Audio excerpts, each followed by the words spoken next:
Jamaica's general election is over, and the results are in. Shower! JLP! One Jamaica!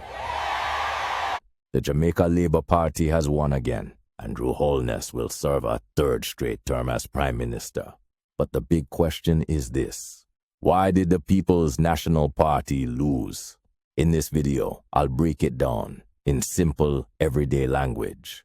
We'll look at what went wrong for the PNP, what went right for the JLP, and what the PNP must do if they want a fighting chance next time. We'll also talk about whether Mark Golding should remain as leader. And at the very end, I'll congratulate the JLP, because no matter which side we're on, Jamaica comes first. Let's begin with voter turnout. Only 39% of Jamaicans actually voted. Imagine inviting 10 friends to a party and only 4 show up. That's what this election looked like.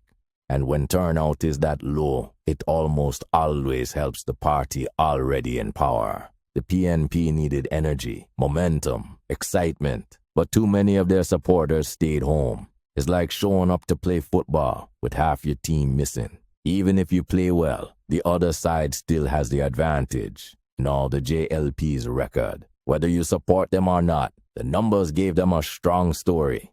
Crime is down. Jamaica saw a 43% drop in killings this year, one of the steepest declines in decades. For ordinary Jamaicans, that means fewer gunshots at night, fewer murders on the news, and a little more peace of mind when walking home. That's powerful. Then the economy.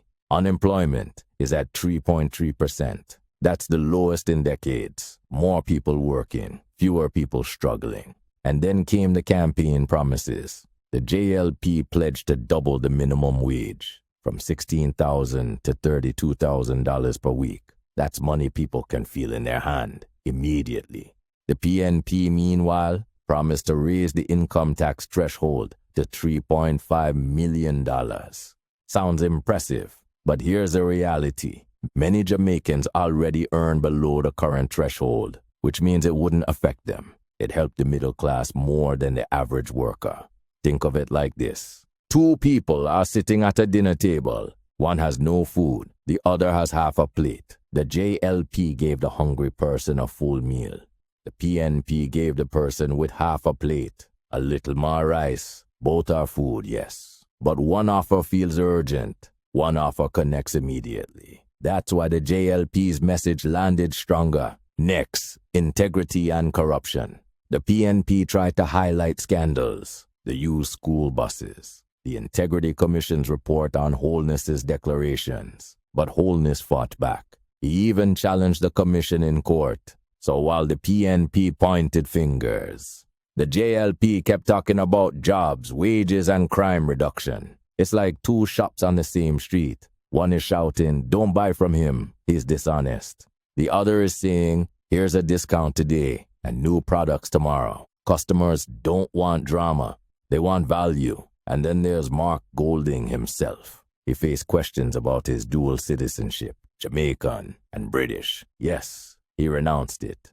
But for some Jamaicans, the doubt still lingered. The quiet question was, is he fully one of us? On top of that, Golding is often seen as uptown, wealthy, and a little out of touch with everyday struggles. Now, one might think his personal life would have softened that image. After all, he married a black Jamaican woman. A woman many say comes from humble beginnings. Some even believe this would help him connect with voters, especially when compared to certain JLP figures who, critics often say, tend to stay within racial circles, choosing in some cases to marry white women rather than black. But in the end, that connection never materialized.